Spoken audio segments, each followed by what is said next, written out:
Our planet is a place of breathtaking beauty, of majestic landscapes and wondrous life. We are drawn as a species to explore its furthest corners, to witness its marvels for ourselves. Yet for all its splendor, Earth also holds places of extreme and uncompromising danger. These are not destinations for the casual tourist. They are realms where nature's power is absolute, where the very air can be hostile, and where survival is a moment-to-moment struggle. They are territories that remind us of our own fragility in the face of forces far greater than ourselves. What if I told you that there are islands where the ground itself writhes with deadly serpents, deserts where the air can scorch the lungs, and waters that can turn living flesh to stone? My name is Albert, and welcome to Unknown Facts. Before we embark on this extraordinary journey into the world's most inhospitable locations, I invite you to become part of our community of explorers. If you find wonder in the untold stories of our planet, please take a moment to subscribe to the channel and like this video. It allows us to continue bringing these incredible and often hidden realities to light. In the heart of the Mojave Desert, nestled between the Amargosa and Panamint mountain ranges in California, lies a place with a name that is no exaggeration: Death Valley. It is a land of superlatives, a basin of extremes that holds the record for the highest air temperature ever reliably recorded on Earth, a staggering 56.7 degrees Celsius, or 134 degrees Fahrenheit. This is not just a momentary peak, it is a sustained, suffocating heat that radiates from the very ground, creating a landscape that shimmers and distorts in the oppressive air. The valley floor, a vast expanse of salt flats, cracked earth, and sand dunes, can reach temperatures close to boiling, hot enough to cause severe burns through the soles of one's shoes. The pioneers who first gave this valley its name in the winter of 1849 were not being dramatic. They were lucky to escape with their lives after becoming lost within its unforgiving terrain. Life, however, is tenacious. In this seemingly barren wasteland, specially adapted creatures have carved out a niche. The desert pupfish survives in isolated, salty pools where water temperatures can soar. Off the coast of Brazil, some 90 miles from the São Paulo shore, lies a small, unassuming island known as Ilha da Queimada Grande. To the passing sailor, it might appear as a lush, tropical paradise, untouched by human development. But this island hides a secret so terrifying that the Brazilian government has forbidden any visitors from landing on its shores. This place is known to the world by a more fitting name: Snake Island. It is quite simply the most densely populated place for venomous snakes on the planet. The island is the exclusive home of the golden lancehead pit viper, Bothrops insularis. This is a species found nowhere else on Earth, a unique product of isolated evolution. It is estimated that the island is home to between 2,000 and 4,000 golden lanceheads. The venom of the golden lancehead is a complex and horrific cocktail of toxins. It is hemotoxic, neurotoxic, and proteolytic, meaning it can cause kidney failure, brain hemorrhages, and most terrifyingly, melt human flesh around the bite wound. Legends abound about the island's last human inhabitants. One story tells of a lighthouse keeper and his family who were overrun and killed by snakes that slithered in through the windows. On April 26, 1986, a catastrophic failure at the Chernobyl nuclear power plant in Soviet Ukraine unleashed a disaster of unprecedented scale. A flawed reactor design, operated by inadequately trained personnel, resulted in a steam explosion and fire that released a plume of radioactive material more than 400 times larger than that of the atomic bomb dropped on Hiroshima. In the immediate aftermath, the nearby city of Pripyat, a model Soviet city built to house the plant's workers, was evacuated. Its 50,000 residents were told they would be gone for only a few days. They left behind their homes, their pets, their lives. They never returned. Today, Pripyat is a ghost city, a haunting time capsule of the Soviet era. School books lie open on desks, dolls are scattered in empty kindergartens, and a giant Ferris wheel, which was to open just days after the disaster, stands as a silent, rusting icon of a future that never was. The true danger of Chernobyl is invisible. It is the cesium-137, strontium-90, and other radioactive isotopes that settled into the soil, the water, and the very fabric of the buildings. Nature, in the absence of humanity, has reclaimed the land. Wolves, wild boar, and even the rare Przewalski's horse now roam the empty streets of Pripyat. Yet, This resurgence of life is deceptive. The animals, the plants, the very soil they live on are all contaminated. In the northern reaches of Ethiopia, bordering Eritrea and Djibouti, lies a vast depression that seems to belong to another world.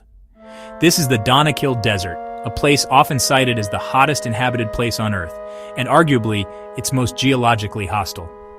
Here, 3 tectonic plates are slowly pulling apart, a violent ongoing process that has created a landscape of surreal and deadly beauty.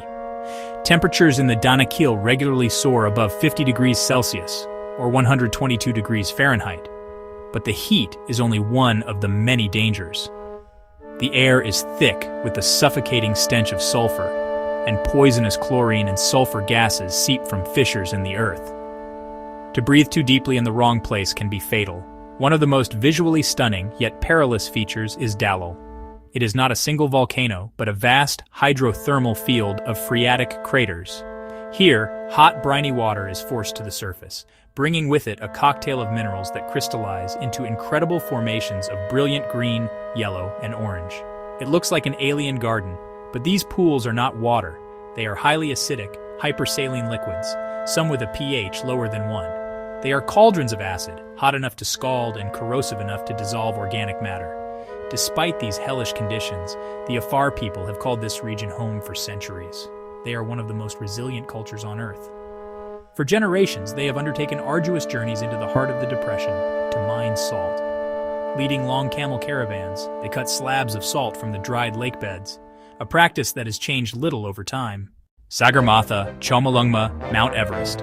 By any name, its peak, soaring 8,848 meters, 29,032 feet, into the sky, represents the ultimate terrestrial challenge for humanity. It is the highest point on Earth, a place of majestic crystalline beauty that has lured adventurers and mountaineers for over a century. Yet this magnificent mountain is also a formidable killer. The primary danger is the altitude itself. Above 8,000 meters, the air contains only a third of the oxygen found at sea level. Without supplemental oxygen, the human body begins to shut down. Judgment becomes impaired, coordination fails, and the risk of high-altitude cerebral edema or high-altitude pulmonary edema, fatal conditions where the brain or lungs fill with fluid, becomes terrifyingly high. The weather on Everest is notoriously fickle and brutally extreme. The jet stream, a high-altitude river of air, often blasts the summit with hurricane-force winds exceeding 200 miles per hour. The Khumbu Icefall, a treacherous, ever-shifting glacier near base camp, is a maze of deep crevasses and towering seracs, columns of glacial ice that can collapse without warning. Tragically, Everest is littered with the bodies of those who have perished in their attempt to reach the summit. Due to the extreme difficulty and danger of recovery, most of the fallen remain on the mountain, frozen in time, serving as grim markers for future climbers. In the Bay of Bengal, part of the Andaman Islands archipelago, lies a small, densely forested island that remains one of the last truly isolated places on Earth. This is North Sentinel Island.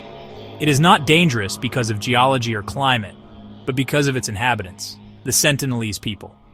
They are one of the few remaining uncontacted tribes in the world. A people who have lived in self-imposed isolation for what is believed to be tens of thousands of years, violently rejecting all attempts at outside contact. Their hostility towards outsiders is legendary and consistent. In 1896, an escaped Indian convict who washed ashore on the island was found days later by a search party, his body pierced with arrows and his throat cut. In 2006, 2 fishermen who had illegally moored their boat near the island to sleep were killed. The Indian government, recognizing the tribe's unequivocal desire to be left alone, has established a 3-mile exclusion zone around the island.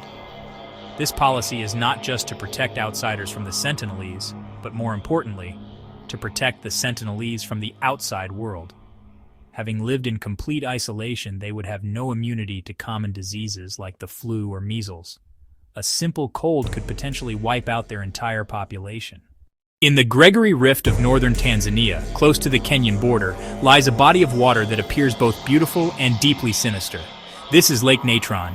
Its shallow waters often have a reddish or pink hue, a result of the salt-loving microorganisms that thrive within it. Flocks of lesser flamingos arrive here to breed, creating a stunning, visual spectacle. But beneath this veneer of life lies a deadly chemical secret. Lake Natron is one of the most caustic bodies of water on Earth. This gives the water an extreme alkalinity, with a pH level as high as 10.5, almost as alkaline as ammonia. The lake's most macabre and famous quality is its ability to, in essence, petrify animals.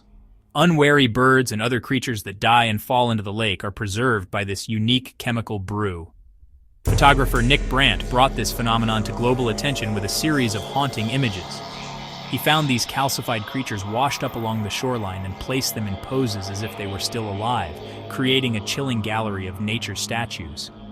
And yet, in this seemingly lethal environment, life has found a way. The lesser flamingos are uniquely adapted to withstand the caustic waters, making it one of the most important flamingo breeding grounds in the world. There is a loosely defined region in the western part of the North Atlantic Ocean that has captured the human imagination like few other places on Earth. Bounded roughly by Bermuda, Florida, and Puerto Rico, it is known as the Bermuda Triangle, or the Devil's Triangle. Perhaps the most famous case is that of Flight 19. In December 1945, 5 U.S. Navy Avenger torpedo bombers took off from Fort Lauderdale, Florida, for a routine training exercise. They became disoriented, reported bizarre compass malfunctions, and then, after a few garbled radio transmissions, vanished. However, many researchers and scientific bodies, including the U.S. Coast Guard, do not recognize the Bermuda Triangle as a specific geographic area of hazard. The region is one of the most heavily trafficked shipping lanes in the world, and it is prone to severe and sudden tropical storms and hurricanes. While statistical analysis shows that the number of incidents within the triangle is not significantly higher than in any other comparable region of the ocean, the legend endures. It is a powerful modern myth, a testament to our fascination with the unknown. Our journey through these 8 locations reveals a profound truth about our planet. For all our progress and technology, there are still corners of the Earth that remain fundamentally untamable. From the scorching furnace of Death Valley to the silent, radioactive ruins of Chernobyl, these environments push life to its absolute limit. They are natural laboratories, theaters of extreme geology, and fortresses of isolated evolution. They remind us of our own place within this complex and often perilous system. We are explorers by nature, but true exploration also involves the wisdom to understand and respect boundaries, both natural and cultural. The world is full of wonders, many of which are yet to be fully understood. If this exploration of Earth's most dangerous places has sparked your curiosity and deepened your appreciation for our incredible planet, please consider subscribing to Unknown Facts and liking this video. Your support is what enables us to continue venturing into the unknown, bringing you stories from the very edge of our understanding. Thank you for joining me.